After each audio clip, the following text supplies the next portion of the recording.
ఈ కేసులకు భయపట్టుడు ఎవరు లేడు. ఆ రోజు తెలంగాణ ఉద్యమంలో కేసీఆర్ గారి మీద రేవంత్ రెడ్డి రైఫిల్ ఎక్కుపెడితేనే లెక్క చేయలే. అలాంటిది ఈరోజు నువ్వు కేటీఆర్ గారి మీద కేసులు పెడితే భయపడతారని అనుకుంటున్నావు. భయపడడానికి ఎవడు సిద్ధంగా లేడు. రైతుల కోసం కేసులే కాదు, అవసరమైతే జైలుకు పోవడానికి కూడా కేటీఆర్ గారు సిద్ధంగా ఉన్నారనేటువంటి వాస్తవాన్ని ఈరోజు గ్రహించాలి. దేని కేసు పెట్టినావు నువ్వు?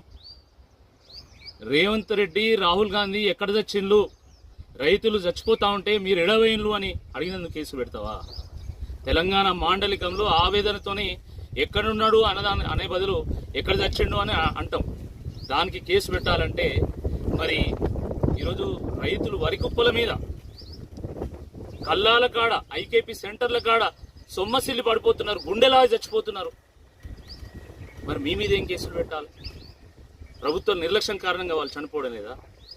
మరి మీ మీద ఎన్ని కేసులు పెట్టాలి? నువ్వు కేవలము రాహుల్ గాంధీ ఏడు వచ్చిందంటేనే కేసు పెడుతున్నావు. మరి స్వయంగా ముఖ్యమంత్రి గారు నిండు సభలో కేసీఆర్ గారు సావాలి అని మాట్లాడినప్పుడు మరి అప్పుడు నీ మీద ఏం కేసు పెట్టాలి? కేసులు కాదు డైరెక్ట్గా నిన్ను ఉరిదీయాలి. ఎందుకంటే కేసీఆర్ గారు రైతుల కోసం నీళ్ళు ఇచ్చిండు, కరెంట్ ఇచ్చిండు, పెట్టుబడి సాయం చేసిండు, పంటలు కొనుగోలు చేసిండు. మరి బక్క చిక్కినటువంటి రైతుల ముఖంలో చిరునవ్వులు పూసేలాగా వారు ఎన్నో పథకాలు అమలు చేసిండు. అలాంటి రైతు బాంధవుని పట్టుకొని ఈరోజు నువ్వు సావాలి అని అన్నప్పుడు ఖచ్చితంగా నేను ఉరిదీయాలి.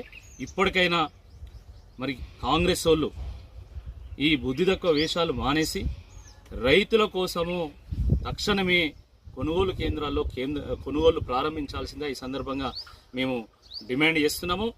మరి రాబందు కాంగ్రెస్ ప్రభుత్వం పోవాలి, రైతు బంధు కేసీఆర్ గారి ప్రభుత్వం రావాలి. దానికోసం మనందరం కూడా రైతులమందరం కూడా ఏకం కావాల్సిందిగా ఈ సందర్భంగా మరొకసారి పిలుపునిస్తున్నాం.